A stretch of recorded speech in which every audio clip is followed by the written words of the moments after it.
Hey travel bosses, I'm excited to bring you this week's sponsor, TripStreak, the smarter travel search. What I love about TripStreak is the ability to search by personal preferences, such as preferring red-eye flights only, or only wanting lie-flat seats. So the next time you need to book a flight, check out tripstreak.com/travel-like-a-boss.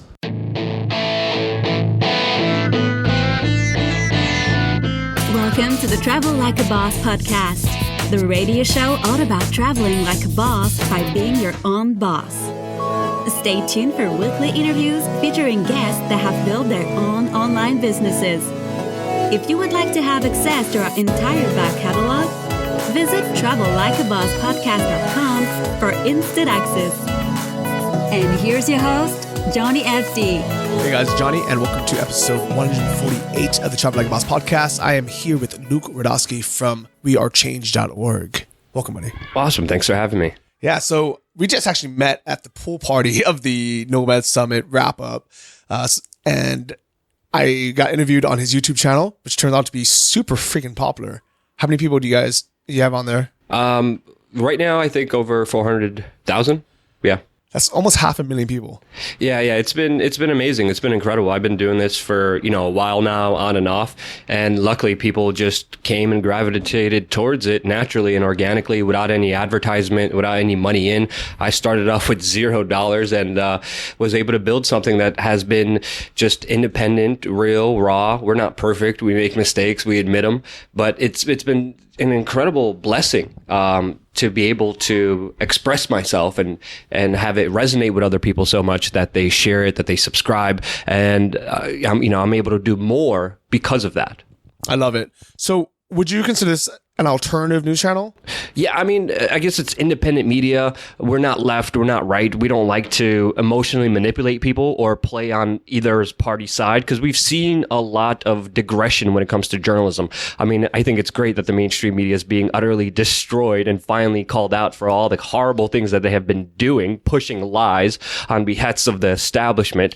But now we've seen the dawn of alternative media, independent news guys that people could get to know one-on-one personally, who release information without, a big corporation or without a big government sponsoring it, and having those real raw voices. That real journalism on the ground has really just jumped and spiked within the last few years. But we're also seeing a regression as well. And we're also seeing it's like a double-edged sword. It's beautiful on one end, and on the other end, it's slowly becoming like the old mainstream media, where we're having a lot of partisan talk, a lot of just manipulation of information in order to push either the left or the right side. I definitely agree. And I definitely want to jump into all that, as well as, and actually the main reason why I wanted to have you on is because not only are you doing something that is making a positive change in the world by supplying real information that's not, dictated by stockholder prices or, just like corporate interests, but you are also you can do this while being location dependent, while traveling,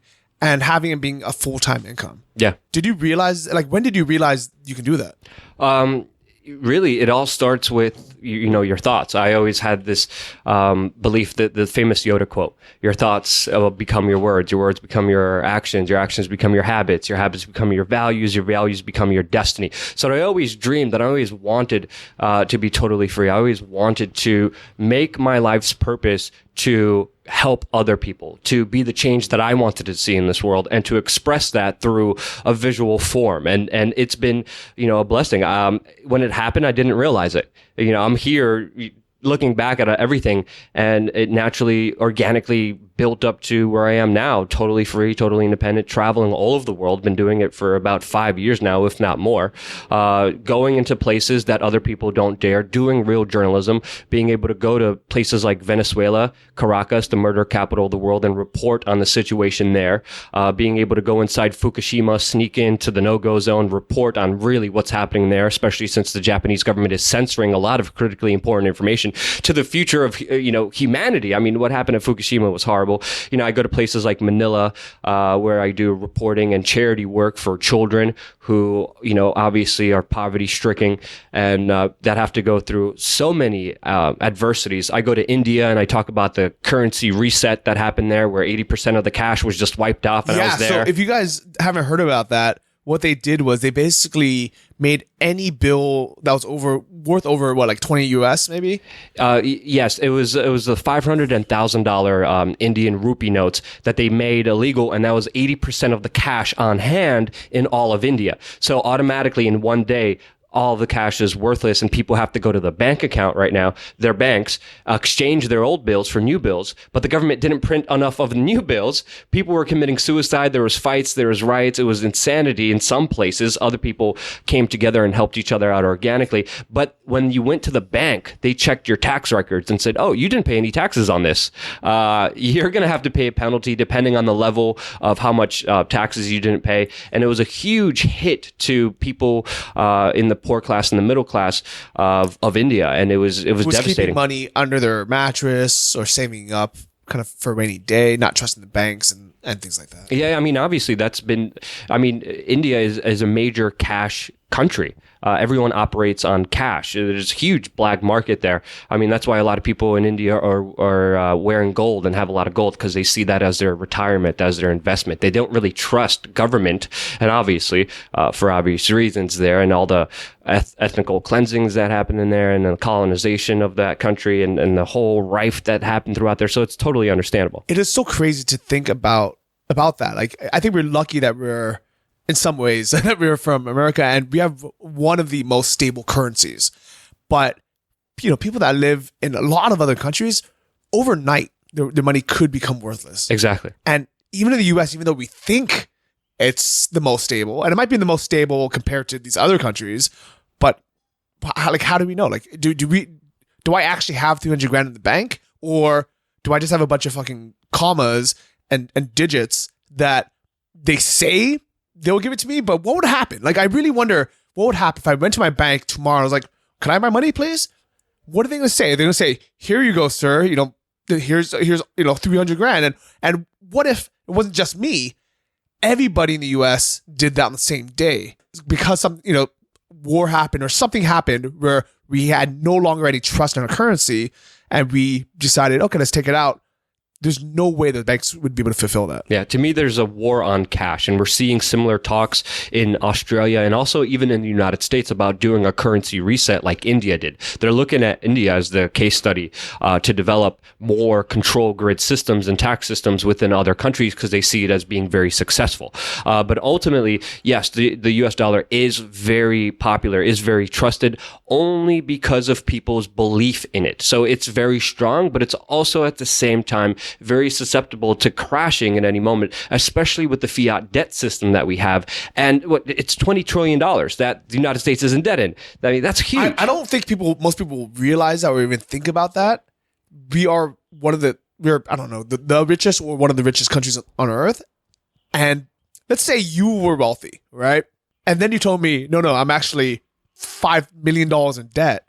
I'm like, you're not wealthy. You're broke. Like, you're way more broke than me. You're way more broke than that guy with no debt that's working at McDonald's. Exactly. Yeah. And there's no way of paying it back. That's the thing. That's the truth that the American people will have to face. And then also similar talks with the trade wars with China are very worrying as well.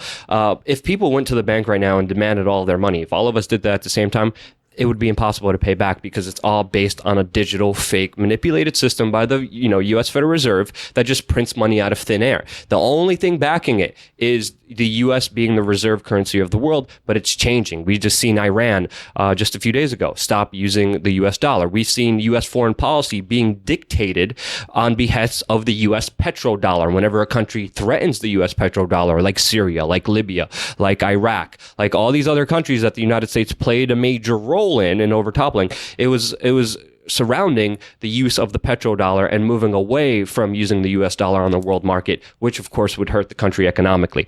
So let's say there's a lot of people listening to the show that are living abroad in other countries. So I'm living in Thailand. I actually have a Thai bank account, but I never keep more than a few $1,000s in there because I don't trust the Thai banks. I also don't want more than 10,000 in there because then I have to report it to the US taxes. And, so there's a lot of ways to, I don't want to say get around, but just, they just don't care if you have less than $10,000. So it's not like you're getting around anything, but maybe that might be a good thing to have the full 9,900 in this Thai bank. And then if I happen to be in Singapore or somewhere else, put another 9,900 in that bank or whatever that is. I mean, what are some of your, do you do anything personally? Like, do you trust your cash in the US? No, I don't think anyone should. Obviously, having cash on hand is extremely important. If there's a bank run, there's no way possible. I mean, you go to the bank right now in the United States, you ask for over $10,000. They make you fill up all these forms. They interrogate you. They won't allow you. They will do everything in their power for you to keep the cash. And some of them, the banks don't even have that much money at the bank. So it's obviously very important to diversify your assets as much as you can. And there's different ways you could do that. You could do that with Bitcoin. You could do that with gold. You could do that with silver. But to me, obviously having a foreign bank account, that's something I didn't get into. But I do understand the new restrictions and new laws with the $10,000 amount. I think that's a good backup system that I'm going to look into too, just to have a backup, just to be safe, because you never know. It's your value, your worth. But I think the most important asset that people undermine is social capital. What do you mean by that? It's your relationship with your neighbors. It's through your relationship with your friends. It's about having a community of support that you know and have established where you guys could come together. And I don't like to talk about the worst case scenarios. Obviously, there's a lot of, as people call it, fear porn out there, especially in the alternative media, since that's what sells, that's what gets the clicks, and you scare the crap out of people. You could sell them sustainable survival gear and all this other crap. I refuse to play into all that. I know what you mean, because I fell into that. I read Neil Strauss's book, Emergency. It's a great book, really well written. And for the next 6 or 8 months, I started prepping. And I was living in Thailand at the time, and I had this plan. I'm like, okay, I'm like living in this, $200 a month room, but I have a bicycle. There's this field I can sleep in. There's this supermarket I can raid. I have this much water. I have this much food. I actually started having canned food in my Thai apartment and like extra water because I was so worried. And maybe some of these things are good. I think maybe having a little bit of food and water, I think everyone should have that.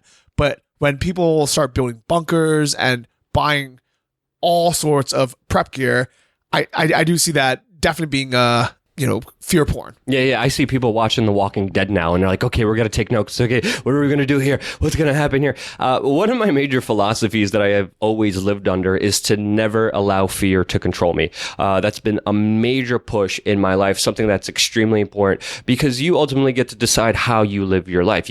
There's two paths. There's two very strong, evident energies out there, and that's love and that's fear. You could choose to be susceptible to fear, but that's going to create stress. That's going to hurt your health, that's going to hurt your mental abilities, that's going to hurt you spiritually, and you're going to create the very worst enemy that you don't want to become if you succumb to that power of fear. But in reality, if we just look at the bigger picture here, we're living in abundance. We are living in the best time in recorded human history, which many people don't realize. The amounts of homicides down dramatically, especially in the United States. If you look at the statistical data, the levels of child mortality rates down extremely, education up, even wealth diversified all over the world, more than ever throughout history. Less war, less murders, less crime. Do you almost feel like it's because life is so simple and there's not that much going on that people almost kind of look for things to bitch about? Yeah. It's a cycle. Again, those two energies in front of you. If you're in a fear of that cycle, you perpetrate your own worst nightmares. You keep building on top of it like a building stone, and it's harder to come back to the frequency and the resonancy of love because you're so wound up in this cycle of loss, of the cycle of insecurity, the cycle of not having something, of fear. So once we start moving away from that, and then again, I've been talking about this kind of on a deeper level philosophically, once you look around and take a step back, you're like, wow, I could do anything in this world. Nothing is impossible. We're living in such abundance, such a beautiful time. And the answer is, to me, social currency. I love it. And I think, just the fact that we are sitting here right now is because of my social currency. You were asking, or you happen to be in town, and you're asking people. Actually, you could tell it, but I randomly just float around. So I just decided one time, 4:00 in the morning, screw it, I'm going to go to Thailand. I saw an incredible deal that was so cheap, 30 hours of flying. I was like, screw it, I'll just get through it. I get through it. I come here, and then I find out that this is the number one place in the world for nomad communities. And you had no idea about that before you came. Okay. No idea at all. And I'm like, oh crap, this sounds interesting. This is how I like to do my journalism. Other journalists journalists, before they come on camera, they write down every question, they dictate how it's going to happen. But once people do that, people don't realize you aren't a journalist. You're just interpreting things without understanding them first. So the way I do my journalism, I land somewhere, I don't know anything about the city, I don't know anybody. I start talking to people, asking around, like, oh, holy cow, this is the number one online nomad community. Like, who's one of the top guys here? Who should I talk to? This is interesting. I think my audience and people online will resonate with this energy and want to know more. And then, bam, people were talking about you, and I'm like, all right, perfect. And then I met up with you, and then we just shot an interview for our YouTube channel, and bam, that's it. And then I'm probably going to be off somewhere else tomorrow. I don't know where exactly, but somewhere. That's amazing. And it was we did the video, and I was like, okay, that was fun. And I was like, so do you actually make money from this? And you're like, yeah, I'm able to travel. You know, this is your full-time job, right? Yeah. And do you guys take sponsorships at all? We don't do particular sponsorships. I haven't been that really business oriented, because to me, this is my passion. This is my life goal. Even if I wasn't making money, I would still be doing this. And when I started, I had to sometimes, sleep on the streets to do this. And I did it. And then we get revenue from all different sources. We just started online college course. So, the revenue and the money's there, and it's helpful, and it's a beautiful asset. And it's something I'm learning that I need to concentrate on, especially now with my business expanding and me having other employees. I already did a lot of the stuff I wanted to do in this world. And now I want to provide an opportunity for other people to have those same chances as I did, and to be able to live free, travel the world, to do what they want, wake up when they want, talk about what they want, live a free existence, and be happy. So what I really like about what you're doing, and to be fair, I actually haven't watched literally any of the videos yet. So I think there's a very, very good chance that, at least 50% of the people that are listening to this, maybe not, because you guys are super open-minded, but 50% of people in the world, especially in America, are going to, watch some of the videos on your channel, and because they have to do with politics, they have to do with, war, all these kind of sensitive subjects. I'm sure there's going to be people that disagree with what's on your channel, or disagree with, whatever that is. But the fact is, there's 50% of people, or whatever the percentage, that really resonates with this and wants this information. And you obviously love sharing this. This is what you are passionate about. And I think what's so cool, and the reason why I wanted you on the show, is I want other people to realize that no matter what their views are, no matter what their passions are, what their dream job would be, you can create it with tools and places like YouTube, which do things like give ad revenue. So right now I'm taking a look. You have 416,000 subscribers, and I'm sure that's going to grow by the time people even listen to this. When did you actually start making enough money with YouTube to not have a full-time job? Well, I started off, and the beginning it's always very difficult. You start off with nothing, no one knowing you, no real investment money. I started off very young in the political scene at the age of 16. So I've been toying around and playing with videos, but I think for the past 7 years, I've been able to do this kind of professionally on and off, and I jump around. I'm also a person that doesn't like to stick to one thing. I don't like to stick to one political party affiliation. I don't like to stick to one rudimentary thing. I expand. Sometimes I do comedy on my YouTube channel. Sometimes I do satire. Sometimes I do man on the street. Sometimes I like to piss off and chase politicians down the street and confront them about the secret societies that no one is supposed to talk about, which you could see prominently displayed on our channel when us going after like the Rockefellers and the Rothschilds and the Kissingers. You could see one-on-one confrontations with that. Other times it's a travel blog. Today it's about the number one nomad community in the world, Chiang Mai. So it's always diversified. It's always different. I always see it as a way to freely kind of express myself. And what people, I think, really need to understand is that in this day and age, in this online internet marketplace, you could do anything. Nothing is standing in the way of your dream job. It's not going to be easy. It was extremely tough. I had to sacrifice a lot. The work that I did put me under tremendous stress, tremendous pressure, sometimes closely to even losing my life. But I still did it because I followed the kind of flow of love and energy and abundance, and knowing that if I give back to my community will be there for me. And that's been another philosophy of mine, give as much as you can and it will naturally come back to you. And it has. And in the beginning, like literally, I would just fly in somewhere. I would travel hack. I love travel hacking. I do that all the time. If you want to travel, you don't need to be a freaking millionaire. All you need to do is have that hunger and passion deep down inside of you, and you could get it accomplished and you could get it done. You could fly all around the world for free if you know how to travel hack. And in the beginning, I didn't have money for flights. I travel hacked. I didn't have money for a hotel. I put a post on Facebook, and then my fans, my audience were like, hey, come stay on my couch here. Come stay here. Sometimes I slept on the streets, but it was okay. But I was still committed to this mission, and I didn't let anything stand in my way. I didn't care about comfort. I didn't care about safety. I let it all go because I knew I was on my true mission and my true purpose. And if I aligned myself with my goals and everything that I wanted to accomplish and everything I do, the universe would come back and answer and give me everything I ever wanted. And it has with so much abundance. The first time that I stopped caring about it and wanting it and demanding it and just feeling and knowing that I already have it. I love it. Yeah. I love that. And that should be inspiration for anyone who feels like there's something that they want to show, like a higher purpose. And it almost doesn't matter what category it is, because if you care about it, chances are there are thousands of other people in the world that care about it as well.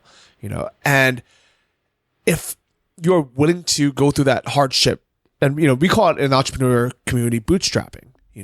I was living in $150 a month crappy studio apartments, sleeping on these mats on the floor and these little bamboo huts with like just terrible conditions. and I bootstrapped. I wanted to build this location independent life. I wanted to build an online life. I remember actually living at a Muay Thai gym, writing my first book, and I would spend 6 hours a day just sitting in this. It's not even a one-room apartment. It's just a room, and I hear people hitting the pads in the back, yelling. It's sweating. It's hot as crap. I can't afford to go out and do anything, and I just sit there and I just grind and grind and grind, and that is the start. Mm-hmm. And for you, it was you sleeping on people's couches. Barns. Sometimes wow. I had a crack house once. That was horrible in Boston. Worst experience ever. But it all came just randomly with me posting a message. There's, early on in my career, I used to go to cover the G7. I got press credentials somehow automatically by showing up on that day. Instead of registering months to the G7, I show up at the G7. It's in Garnisch, Germany. I had nowhere to stay. Hotels are like $600 a night. Just super expensive. I'm like, well, what are we going to do? And I'm like, the universe will figure itself out somehow. I'm like sitting at a hotel and like the manager comes out randomly out of nowhere. He's like, are you Luke? And he was like, I love your channel. I love everything you do. He's like, can I give you anything? I'm like, yeah, we could use a room. He's like, it's all on me. You got it. Wow, that's amazing. Amazing synchronistic like manifestation moments that have happened time and time and time and time again. In the beginning, $0, nothing to live off. Bam, someone comes in with a donation. And most of our donations are usually just $5. So, we have many different kind of revenue streams. Donations are the most important ones. And the biggest ones we get are individuals giving $5. That little, that low. And if we all pitch in and vote with our dollar, you could make a tremendous difference. And because of that support that I get from, people online, I'm putting myself on the line for the truth. I'm willing to put myself in danger to show you exactly what's happening in this world. If there's a riot, I'm there. If there's a situation that needs explaining, I'll put myself in the middle of it. If there's a politician that needs to be confronted on their lies, I will chase him down the hallway to the point where I'll just asking him questions, still getting arrested, but doing my job as a journalist should. So talking to you, there's this one thing that I've been wanting to do for years now, and every year around this time it reminds me of it, and I'm afraid to do it. And I hate saying that because I try not to be afraid of anything, but I know that if I made this documentary and I exposed what's happening, I would probably be banned from Thailand. Yeah. But it's such a powerful, it's something that's so needed to be shown that I feel like I wish somebody would do it, and I could just anonymously be like, here, serve some, phone. And what that is right now, the weather is clear. It's perfect. You can see the mountains right behind me. The environment here, the air quality is fantastic here. It's a nice town. But if you stick around for a few weeks, you won't be able to see 50 feet. Yeah, the farming season. With the farming season, they slash and burn. and there's smoke everywhere. But that's actually not what I would want to cover. It's what gets trapped under that smoke that is actually what's really killing people. And it's all the fumes from all the cars. And not the cars, from the tuk-tuks, as well as just any kind of taxi. So like the Songtao taxi trucks and the actual tuk-tuks itself. There's so much smoke coming out of those. And I used to ask people, I would ask my Thai friends, I'm like, why wouldn't they, don't they have regulations? Don't they have, smog checks? And they said, we actually have some of the strictest in the world, but we also have a lot of corruption. And there's one guy that owns, that all the taxi companies, he has that power, and everybody's afraid to do anything. And what's going to happen is every single year around March, the smoke from the slash and burns, which is one big topic already, is almost like a blanket, and all the exhaust smoke gets trapped under, and people get respiratory problems, people die. It's terrible. Yeah. No, I've been in other polluted places, and it's not a way to live. And it's horrible seeing stuff like that being taken away from people. That right to live in a clean, fresh place. When I was in Delhi, you couldn't breathe. Like, it was horrible. Like, it slapped you upside the head as soon as you got out there. Manila too. It was just insane. But finding kind of a middle ground sometimes is the answer for a lot of people, and working out the problems pragmatically, or working out some kind of middle ground. That's what I strongly recommend. Usually we just like throw our head and face right into it, and sometimes we bear the consequences of it. So there's always a give and take. A lot of times when you do try to change things, the people who don't want you to change them, they'll find any ways to screw you and hurt you because of that. So it's a very interesting kind of dichotomy that I always have to face and always have to realize, and I always try to take the best calculated risks that won't put me in too much danger, but at the same time could effectively affect some kind of change, some kind of middle ground, some kind of workaround to make those changes possible. Yeah, it's difficult. It's something that is daunting humanity forever. Like, how do you find that middle ground? And to me, it all begins with having honest and real communication. It's all about free speech. It's all about being able to have real news that's not just controlled by a corporation or by a state, that's not manipulated in any way. And I think those are the people who really hold the true power. And I think there's not only a huge need for an alternative media. I don't even like calling it alternative media. I would almost want to just call it like actual news, like real news. Like, because we're becoming the mainstream media that the mainstream media is not. And more people are tuning into us than they are even the news channels in the United States, and their ratings and their numbers are going dramatically down. And they should. Like, I stopped watching the news like 10 years ago, and I'm shocked that people still watch it. Because every time, like, all right, how does this make any sense? Your one of your programs gets interrupted, says, something that you might, that you eat every day might be killing you. So, stay tuned at 10 o'clock. And you're like, oh, something might be killing me. I gotta take a look. At 10 o'clock, they feed you these headlines to keep you on for that hour. And it could be about politics, it could be about really anything. And they don't even freaking talk about that issue. It was literally just like their version of clickbait, where you'd like watch bait. And it's gotten so terrible. Like, it's news to me should be like, I would think the definition of news is reporting unbiasedly what is actually happening, giving people both sides, and then letting people make an informed decision. Yeah. And I don't think there's a single news channel, ABC, NBC, Fox, definitely not Fox, any of them that is unbiased. Yeah. I mean, what they do is condition people to see the worst in humanity. And the way you believe and perceive is the way that you live your life. So when you go on the news, you watch the news, it's like crime here, murder here, be afraid of this is going to kill you. It's horrible, and all this other stuff. There's never, and again, just filled with horrible commercials. And you could see the commercials and actually understand who watches them, because usually it's all geared towards adults. It's all geared towards medication to prevent people from aging. It's used from, I even seen adult diapers. And I'm like, okay, only old people are still stuck in this old paradigm, because they have to sit there, watch the commercials, not have any control, not have any demand, and be forced to go through their propaganda. Now you could go online, click something, and automatically, bam, you have something automatically right in front of you. The second you want to know, and you're in control. You watch it when you want to watch it. You could skip through the commercials and not be inundated with that kind of crap. And the reason they do it is because once they have people on a low energy vibrational spectrum, once they have you in fear, in depression, in missing something, that's why they have these girls with these big boobs and these cars and these millionaire people selling all these advertisements, because they want you to feel insufficient. When you feel insufficient, when you don't feel happy within yourself, you look for that happiness outside, and that usually includes going outside and buying something to make yourself happy. Yeah. Or even worse is getting a prescription to drugs that you probably don't even need. Yeah. In the United States, we have a huge epidemic with that, and it's horrible. And the pharmaceutical industrial complex, which even Barack Obama helped prop up with the Obamacare, mandating everyone to buy it now, or it's not free healthcare. Not many people know this. So it's going to be interesting how Donald Trump's going to take care of this situation, because it's a complete and utter mess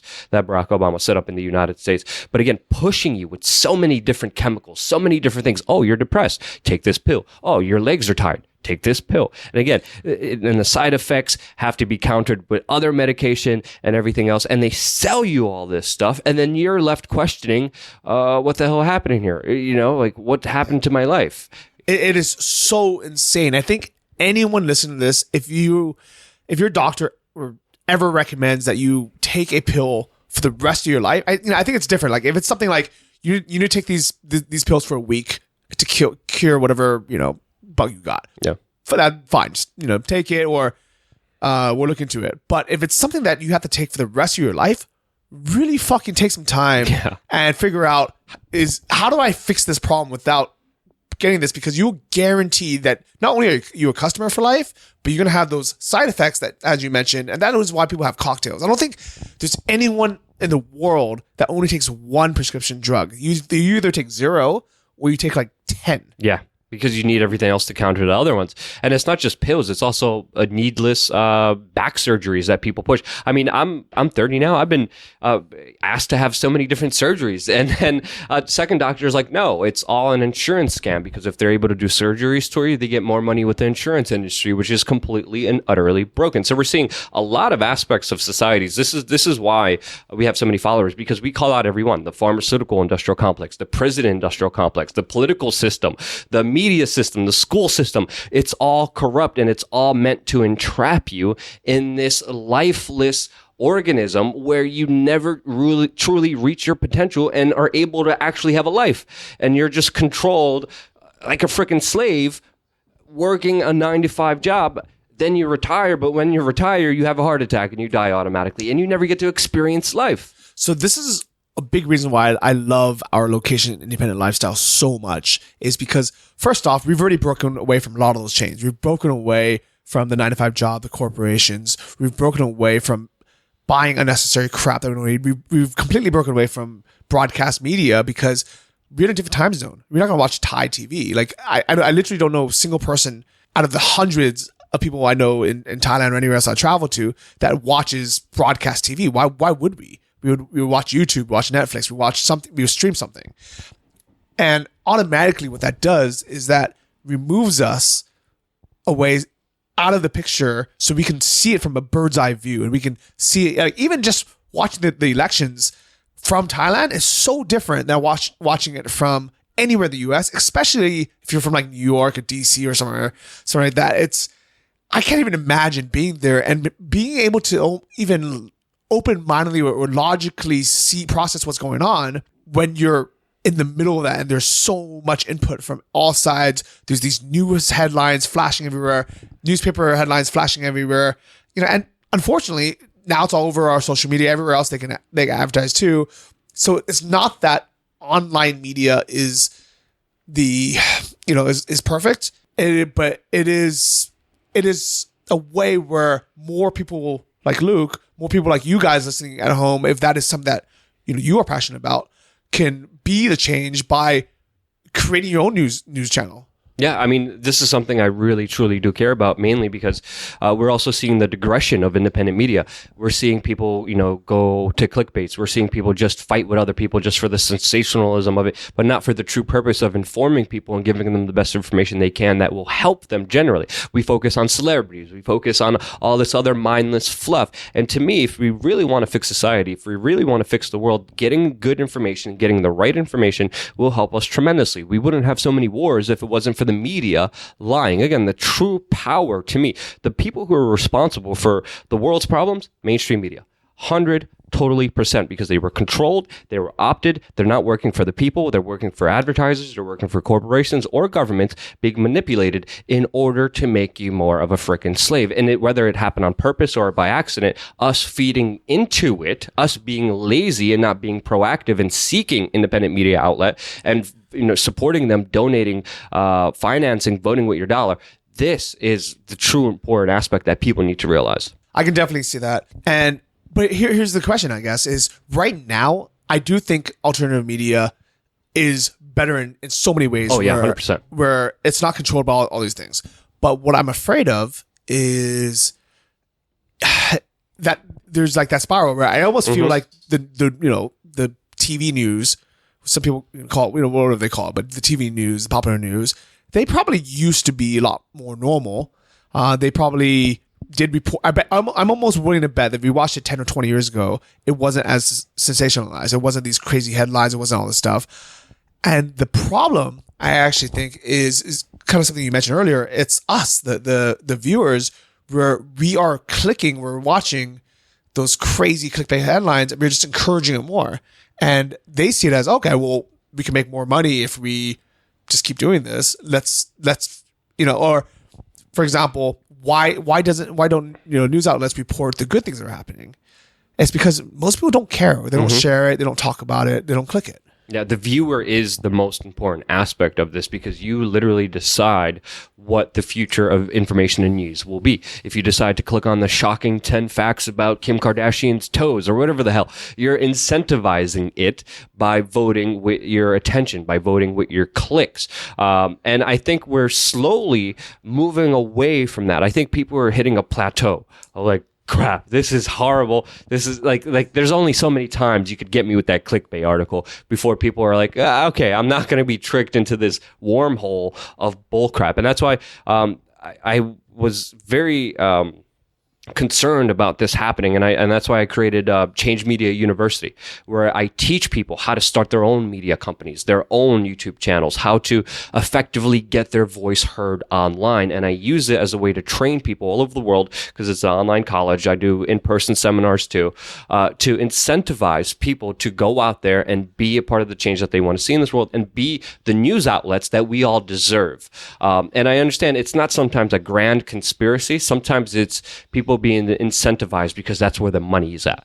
But that's nothing that ever mattered to me because ultimately I know money's only going to give you a certain amount of success. What really matters deep down is the way you live your life, the things you do, because when you do leave this world, you're going to look back on everything and you won't be able to bring all that money. You won't be able to bring back all the useless crap that the mainstream media emotionally manipulated you to buy so you could feel satisfied with yourself. The ultimate satisfaction that you can get is not from a gold watch or big boobs or the car.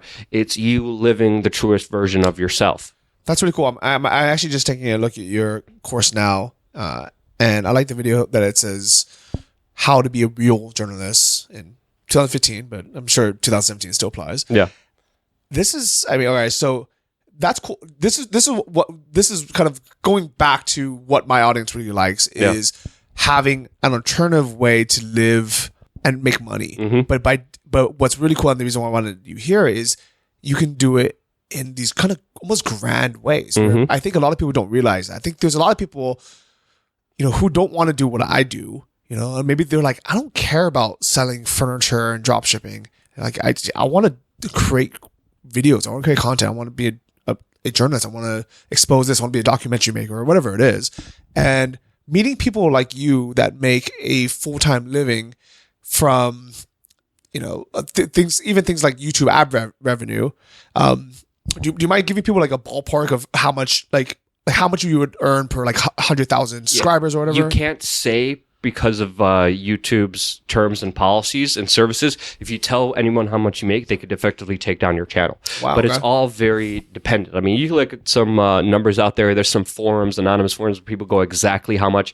You do have to be careful on how you word things because it all depends on what category you're in, what time of year you're uploading, the advertisers that are wanting to have their product or stuff sold to the people, your demographic. There's so many different factors in there, but it could equate to something like possibly $1 per 1,000 views or $4 or sometimes even as high as $6, but it all varies. You could even get 25 cents per 1,000 views. So it all depends on so many different kind of paradigms and aspects. We go over that in the different revenue models on Change Media University and what to expect and how to market it and effectively use it to the best of your ability to get the best outcome. Okay.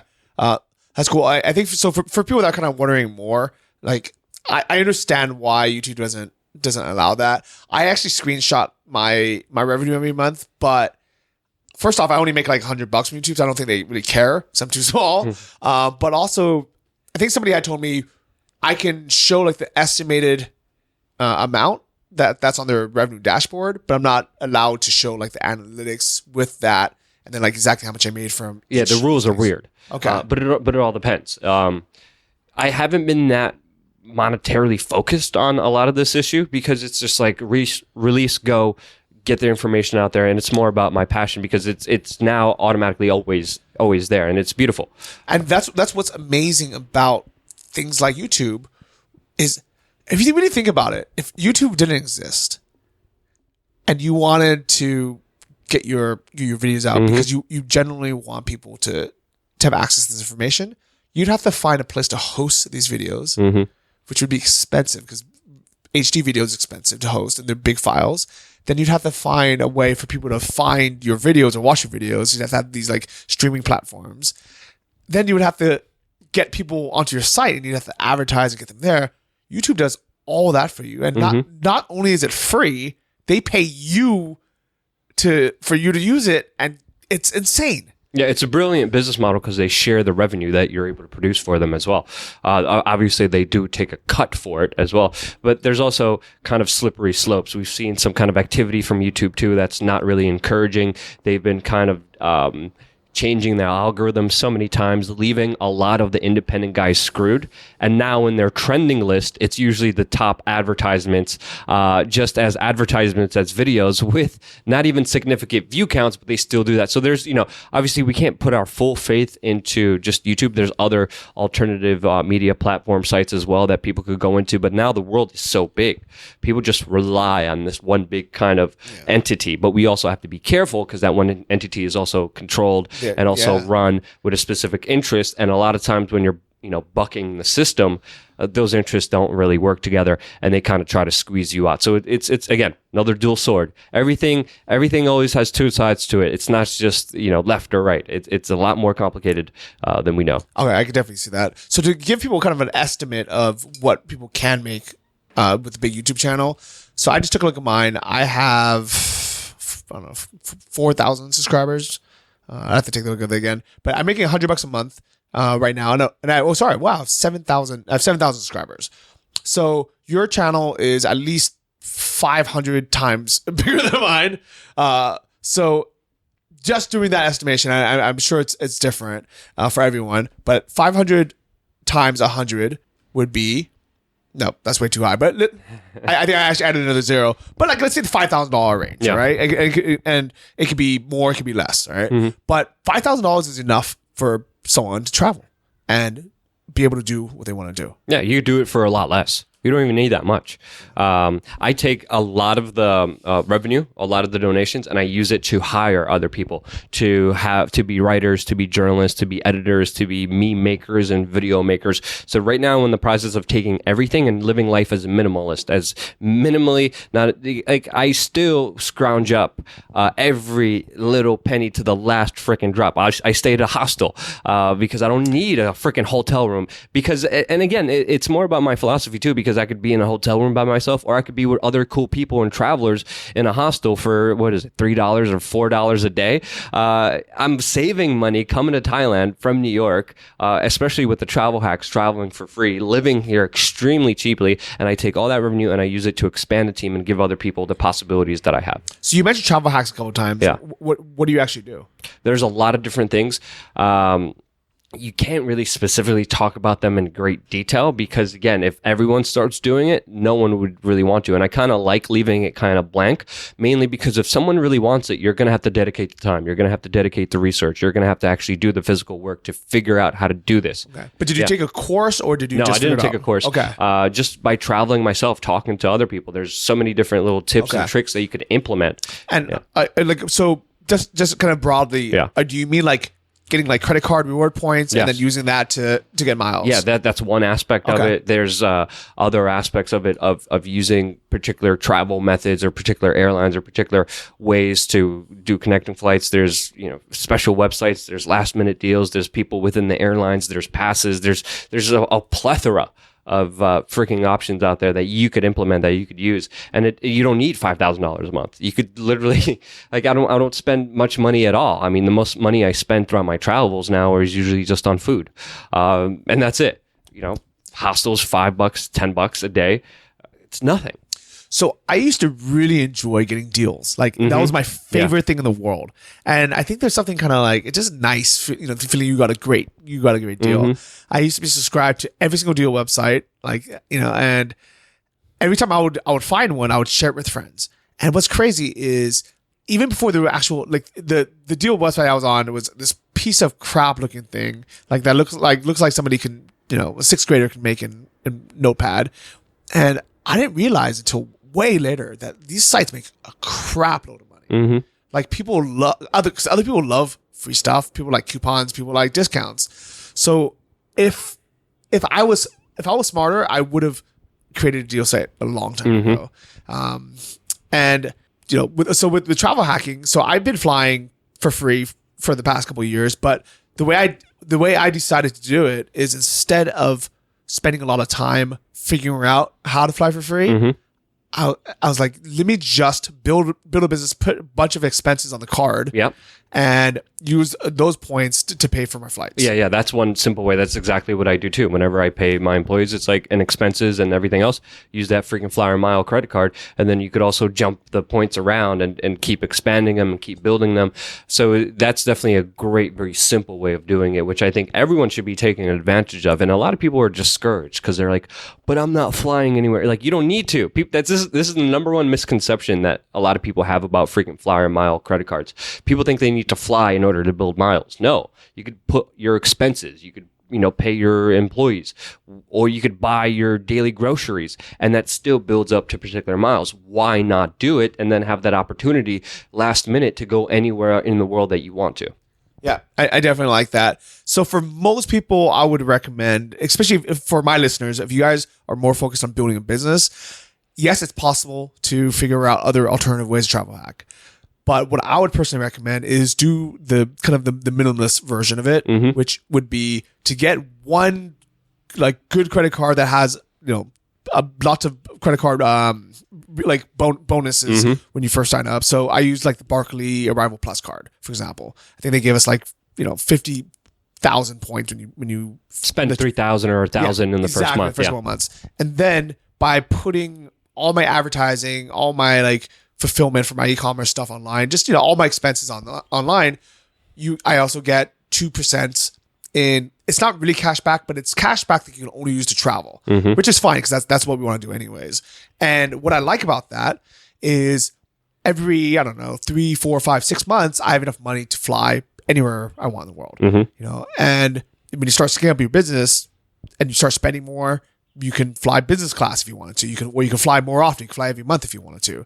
And my favorite thing, and the reason why I like this method more than the other methods where you might, let's say, open 10 credit cards just to get those bonus miles, is because you're not thinking about it. And then when you go book your flight, you can just go, to tripstreak.com and just, find whatever, great flight you want and just book that. and not have to worry about it. There's like one last step is like when you get your bill at the end of the month, you just say, okay, I don't want to give you cash. Just use my, my travel cash. Versus when you have, the other tradition where you have 10 cards, you have miles from here, you have to transfer back and forth, and then you have to figure that out. And it definitely does work. I met people that do it, but it takes so much time to do and to research, and then you have to book it through their sites and transfer the points from this part to the other part. Yeah. And I'm like, it's like a full-time job. It's not worth it sometimes. Like, just build a fucking business, and then if you really want, at the end of the year, cancel that card and open another card. Or downgrade the card. Perfect. Downgrade the card so you don't have to pay the yearly fee, and then upgrade it once again. Yeah, so downgrade the card so you have a backup card that you don't have to pay the yearly fee, and then open another card, maybe with Capital One Venture or something that has a very similar program. Use that for a year, downgrade the same thing. Yeah, the systems get very complicated, but obviously having a simple method, obviously having a backup method, I don't see why anyone shouldn't be able to do that. I mean, we all deep down have an internal kind of desire to travel and to explore and to have adventure. And sadly, a lot of people deny that to them by simply putting themselves in a rut, by putting themselves in a hole, by, doing what they're told, doing the safe thing. And I think that's not how human nature ultimately is. And I think that's why a lot of people are dissatisfied. And I think that's why people think that they're clinically depressed. And we have all these mental disorders going up dramatically because it's not natural. It's not organic the way majority of the people are living their life. And because they're miserable, they're making everyone else miserable around them. You could feel that energy, and it's so transparent sometimes. So I don't know if you experience this, but I think there's no online channel that doesn't, especially on YouTube.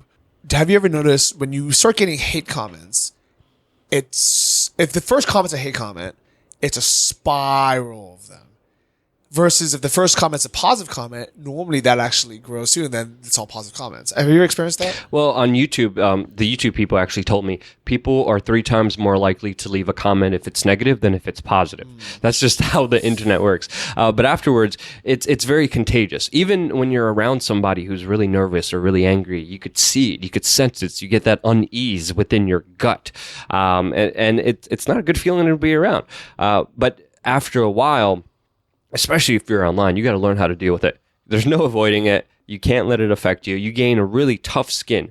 Once someone is the top comment very negatively, and again, influences, resonates with other people, and they just go on and on and on and on. I love the fans that we have. I don't even call them fans. I just like to call them friends because I meet them everywhere I go. And they back it up, and there's always huge, long arguments and fights, but I refuse to be affected by someone else's opinion on me, especially online, because deep down you hold that truth within yourself, and a lot of people are paralyzed. They look at their comments, they're like, oh my God, he has a big nose, and he's balding, and then they take it to themselves, and they're like, this is horrible. Don't do that. Yeah. Did you always have this positive outlook, or did it affect you when you were just starting out? Well, no. I was a negative, stressful, insecure, worry-wart, especially in the beginning. Always talking about the negative, always talking about the bad. But after creating your own kind of reality in that negative environment, it hits you so hard so many times in life's moments that there's no more going down. There's only up with how low you could go by making yourself miserable and by having life hit you as hard as it does sometimes. So being down on the gutter many times in a very, very low point in my life, I just knew the only way was up, and then I got particular signs and everything happened synchronistically, and then it just kind of spiraled into this positive circle. And to me, it's the number one key factor to success. It's about your outlook. It's about what you think. It's about what you believe deep down and what you are. And naturally, those things will come and be attracted to you, just like anything else. It's simple energy. That's how life works. And you could decide to be butthurt Becky or Debbie Downer, or you could decide to be positive Peter.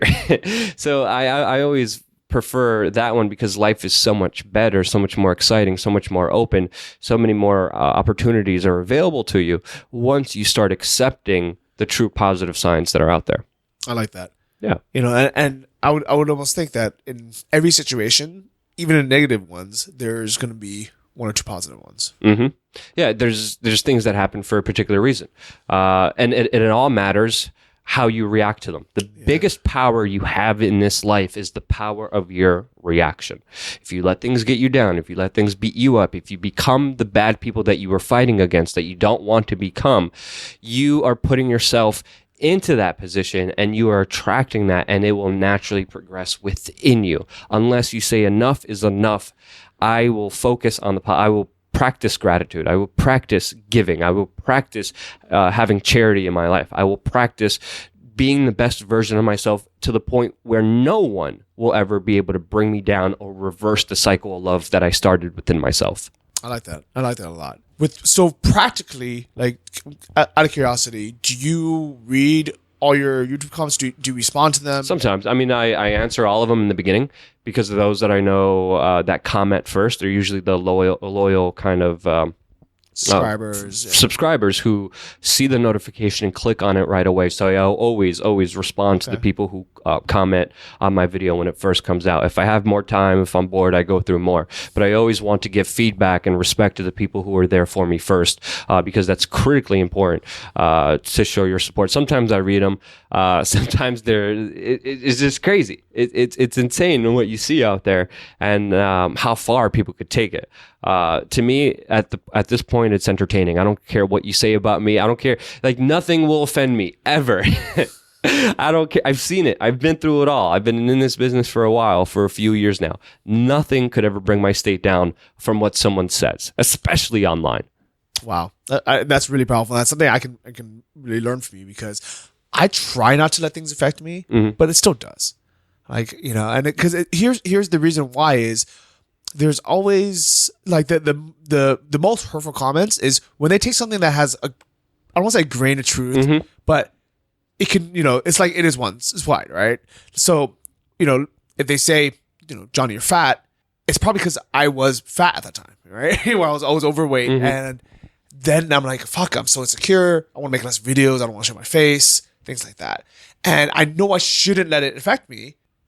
But it still does. It's because it's personal, and then it has that, that amount of truth in it, even though the real truth might be like, what? Like, I don't know. I mean, those terrible examples. Yeah, but, No, I understand exactly what you're saying, because I'm getting the same things. But once you start living a life of truth, living a life of honesty, facing your deepest, darkest fears sometimes and your deepest, darkest insecurities, those comments have no validity because you deep down know the truth within yourself. And someone's little annoying comment, I get it about my nose. I get it that I look like Putin. I get it that I'm balding. I'm getting that I did this or that like whatever. I know that it's not true, because I know the deep truth within myself. So once you align yourself on that purpose of honesty and facing your fears and facing your insecurity, because I had a lot of them growing up, especially when I was younger, I was extremely insecure. And that affected my behavior and my reactions with my friends, with my family members, with my significant others. And I was creating a miserable reality, not just for me, but the people around me. And I refused to go back to that. And I refused to be validated by anybody else.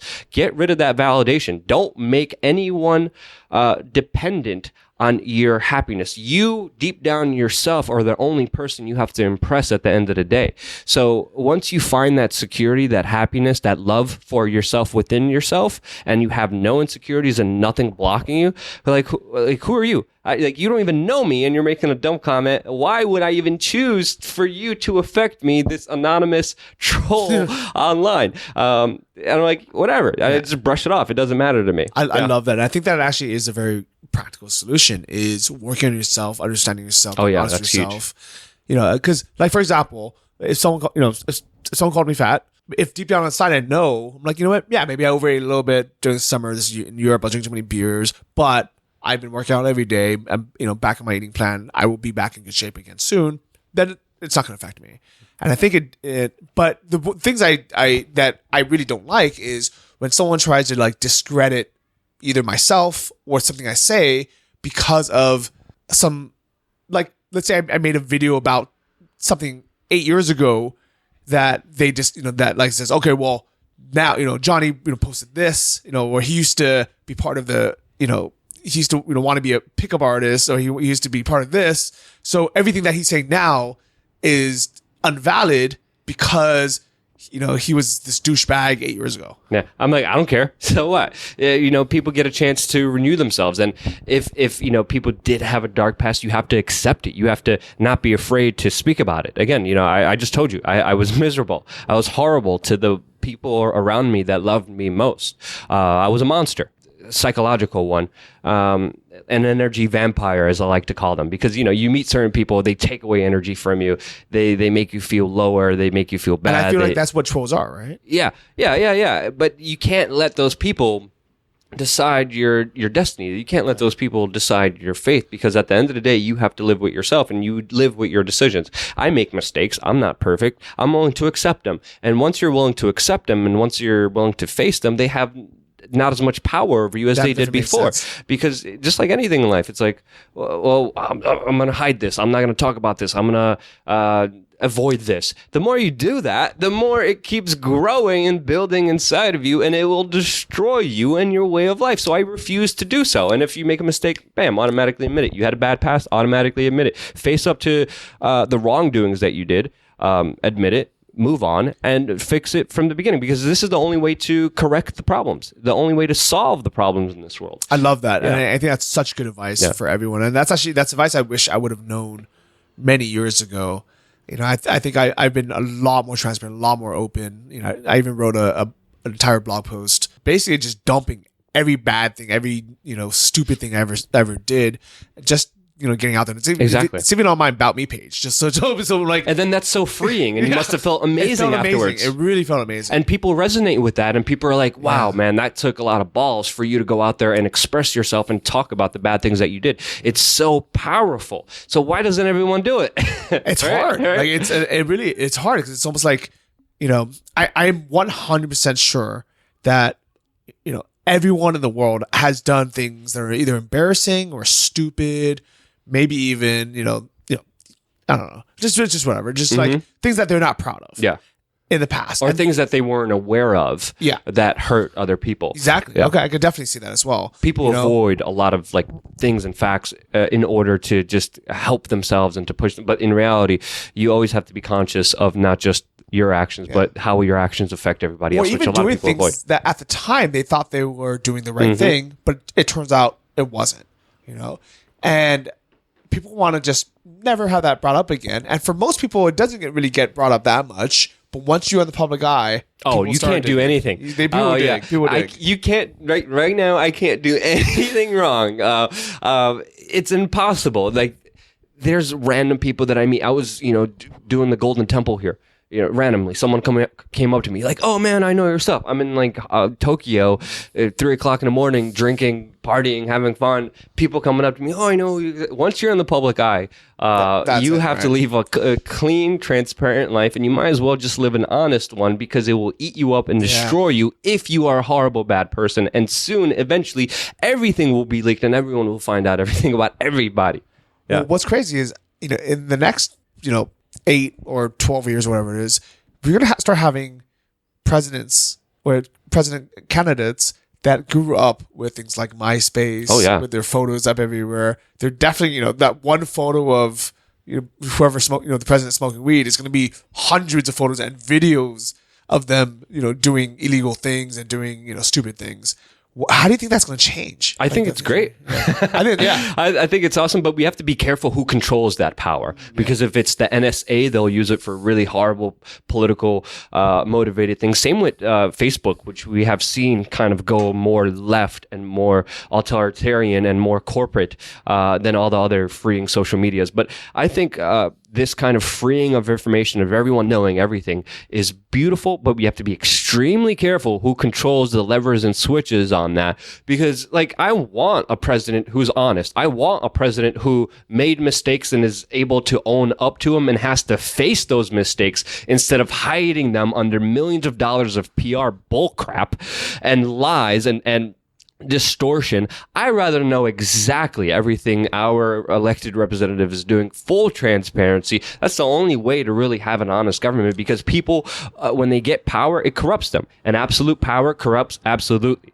And that's something that we need to expose right away. And of course, there's individuals hiding information. There's Facebook censoring information. You've even seen it on Twitter, people being banned for having a political opinion that they didn't like, but other people who do horrible things that are aligned with their political opinion, they're okay to be on there. So we're living in a very interesting dichotomy where either the internet will be totally free, or it will be a 1984 Orwellian dystopian thought police organization place. So I'm seeing this battle kind of unfold right in front of us right now. Yeah, I can definitely see that.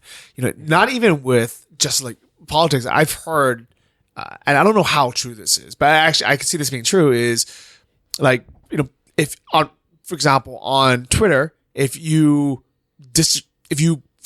outlandishly disagree with the feminist movement, you can get banned. Oh yeah, automatically. But then there was my reporter just got threatened that these leftists were going to hurt her and her child and her daughter. Twitter was allowing that post to be up there. Meanwhile, you say anything about the left, banned automatically, that they see someone as harassment, someone as threatening. Meanwhile, like one of my reporter's daughters, a young 8-year-old daughter, was threatened, and Facebook was fine with that. Twitter was okay with that. Yeah. That's not okay. And you see these, politically motivated lines, more especially on the left, and a lot of people on the right targeted, which automatically, if you even bring up, oh, you're right. No, I'm not. I'm not on the right. I'm bringing up exactly what's happening, and I'm calling like I see it. And people, I'm getting all these labels thrown at me. I'm like, dude, I'm calling it like I see it. This is a hypocrisy. We need to be careful of this. Yeah, if they're censoring the other way and censoring all the left, exactly, and only allowing the right, then you would probably call that out too. Exactly, right? It's so important. I was at Occupy Wall Street filming, every single day the police brutality that was happening there, documenting it all, showing the people what happened, and I was called a liberal. I was in Washington D.C. in the middle of the riots, reporting on rioters destroying businesses, and now I'm alt-right because I'm documenting the truth. So now I have the anarchists hating me. I have the authority figures hating me. Yeah, my job is very weird, because just thinking about it on the drive here, people on the left hate me, people on the right hate me, because I'm always calling it out. When the police were wrong, many instances at Occupy Wall Street, I called out the police. I was targeted by the police. I was beat by the police. I was assaulted. I was sucker punched by undercover police officers, which again, the video is insane online, by the way, on our YouTube channel, where, cop punches me and then runs away to other cops, and he's dressed as an undercover. It's just nuts. And then the same thing on, the right. I'm reporting on people rioting and hurting and beating other people up and destroying private businesses. And now I'm a member of the right because I'm exposing how these guys did something wrong. And I'm like, dude, chill out. Like, stop with the bull crap. I'm calling it like I see it. What's actually really crazy is when you were telling me about Twitter censoring the left, for whatever reason, in my mind, even though I knew that you were your center, I just automatically start thinking like, oh, like, you're definitely on the right. Exactly. But, I'm like, not. why does there have to be just left and right? Why can't there just be it's like truth or not the truth? Or nothing, yeah. Is that simple? Is this fucked up or not? Because division sells. Because if you're able to regurgitate a viewpoint that has been installed in the American populace for centuries now about this ideology and that ideology, if you're able to successfully regurgitate that ideology and crap on the other ideology, more people will click your stuff other than people questioning your reality. That's also how advertisement works, because that's why Facebook and their algorithm creates an echo chamber, because they want you to hear the news that you want to hear. Then they sell more advertisements, because then you're not left questioning reality. Then you're not left questioning yourself. And when you're not questioning yourself, when you're being obedient and hearing the messages that you truly believe down in your core, you're more likely to click on that advertisement. And that's why we're seeing Twitter implement another algorithm, again, does the same thing, regurgitate the same echo chamber. But what they're doing is ultimately hurting humanity in such a grand way, only reinforcing reinforcing all the biased bullcrap that we have seen pushed on people, and the emotional manipulation on the left or the right, pushing people further to the extremes instead of on the simple context. Well, this is an outright lie and this is truth. That's all. This is the simple world that we should be living in, but we're not. It's crazy. Yeah. And you know what? You're absolutely right, because for most people's Facebook feeds, what they see is all they want. If they only comment and like on their, on articles on that friend's post that are extreme right, that's all they'll ever see. They will stop seeing the extreme left ones. Exactly. And if they only like the ones that are extreme left, that's all they'll ever see again. Yeah. I think one of my Facebook feeds is weird because I will comment on both. And so I'm one of the very few people that see both. And luckily, at least for now, Facebook shows both to me because it assumes that I do like both sides. So in the beginning, honestly, it comes down to us again. It's our fault for starting that ball rolling, and then it is the fault of I guess incentivizing monetarily exactly. The decisions that these businesses make. But ultimately, having an open mind is one of the most beautiful things that you could have in this world, not only because it's beneficial to everyone else around you, not only because you learn to listen instead of just talk and regurgitate the same lines, but because it's freaking awesome. I love exploring new things, exploring new ideas. That's how you develop as a human being. That's how you make yourself better. I have friends on the far left. I have friends on the far right. If they have principles, they respect me and they are friends with me. If they don't, it's their choice, not mine, because I will accept them no matter how much I disagree with them, because ultimately we're still human beings at the end of the day. And people get mad at me. I'm dealing with a whole bunch of drama right now with people saying, why are you friends with this person? Why are you friends with that person? I'm like, I'm friends with everybody. Like, you need to realize this. This is the same crap I've been going through all the time. And if people try to push me, like, oh, you shouldn't be friends with, Mark Dykes, or you shouldn't be friends with Glenn Greenwald or Jeremy Scahill, we don't like him. If you're that type of person, there's no entry for you to my life. Like you could choose me as I am, with me being friends with your political enemy or not. That's your problem, not mine. So I'm very curious, by people, I guess aligning themselves with their other friends and blah, blah, blah. Are they actually making a change at all? Like, if people actually wanted to make a change, I think there's instances where some of them are right. Where there is an issue that the other faction did something wrong on, and they are able to galvanize enough people and enough support to push something. But other instances, it's not true. So it all varies. It's all very interdependent on whether they were actually right in that moment, because sometimes they're wrong and they push for changes that end up hurting everybody. So it's like, I guess 50-50.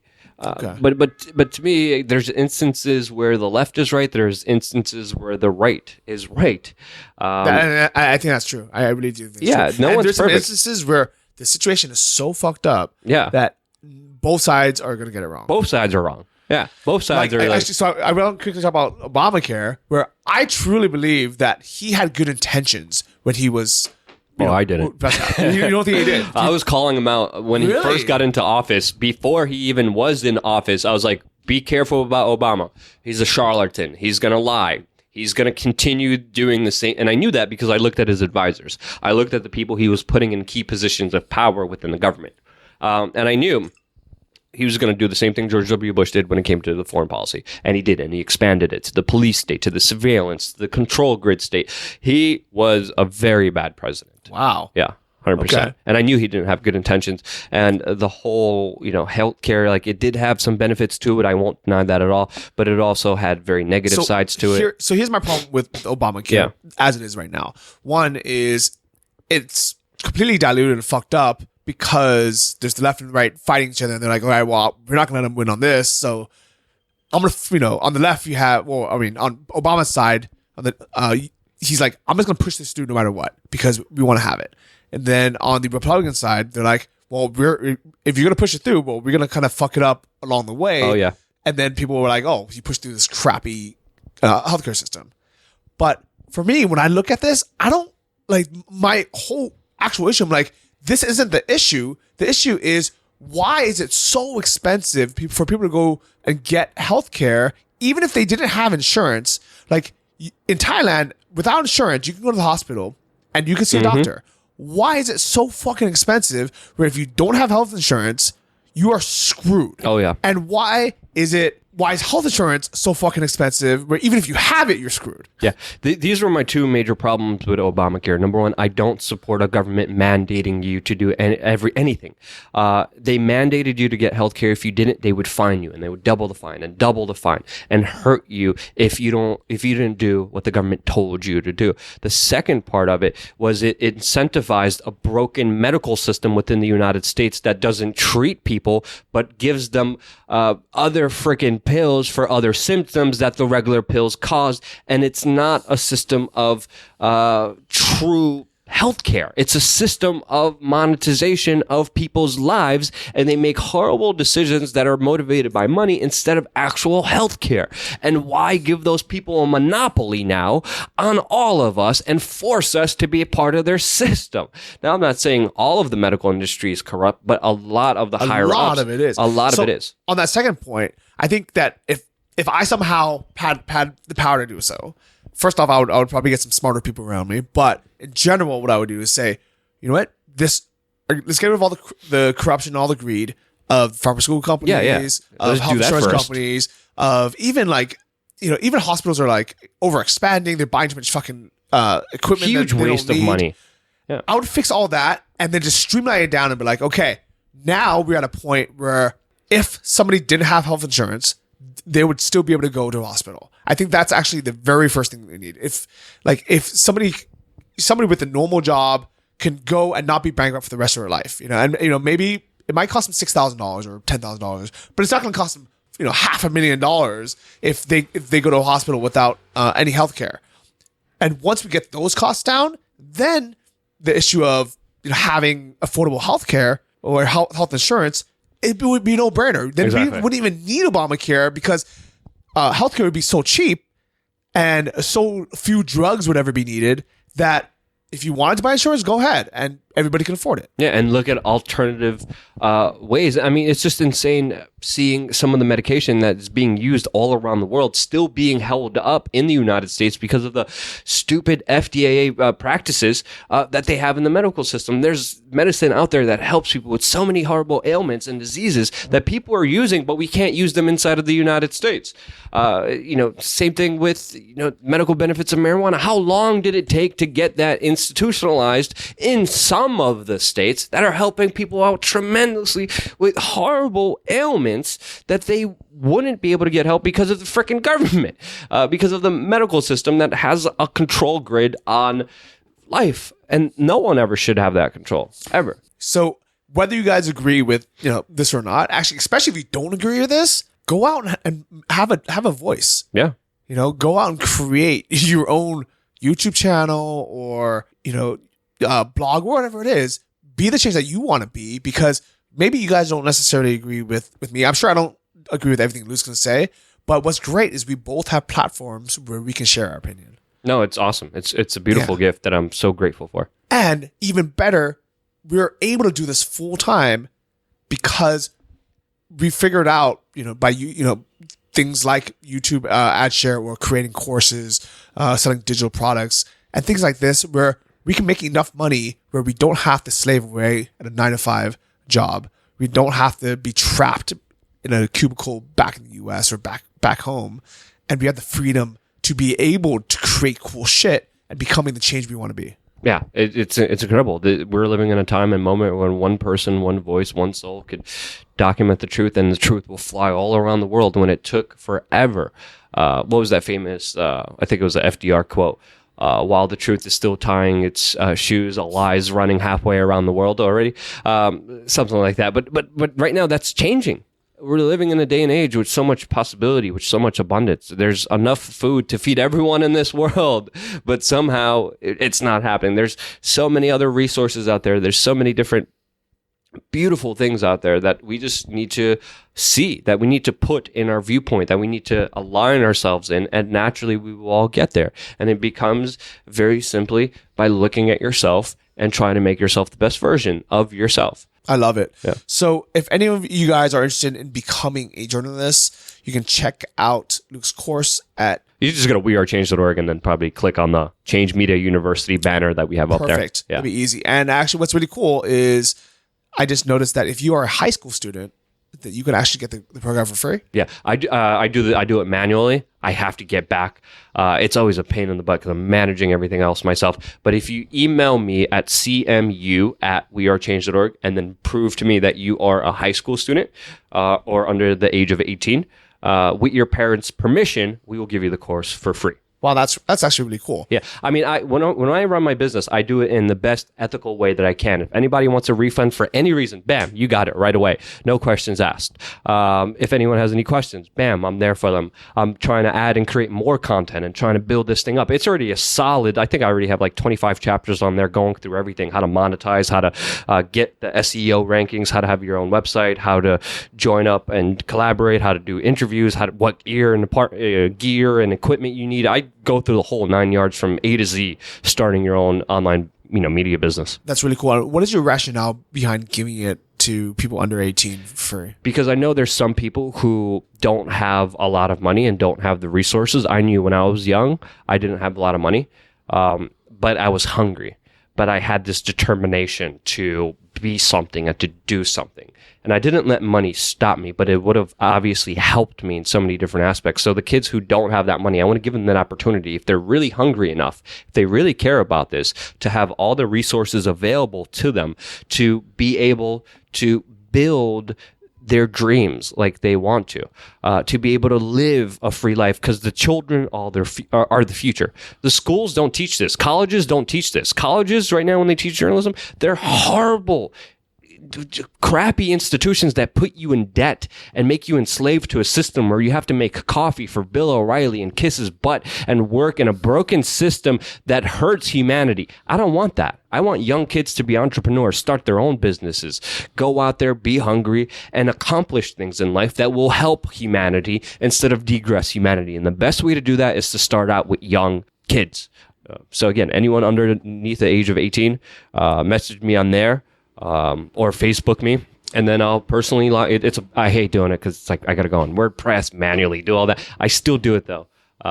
So just email me, and then obviously.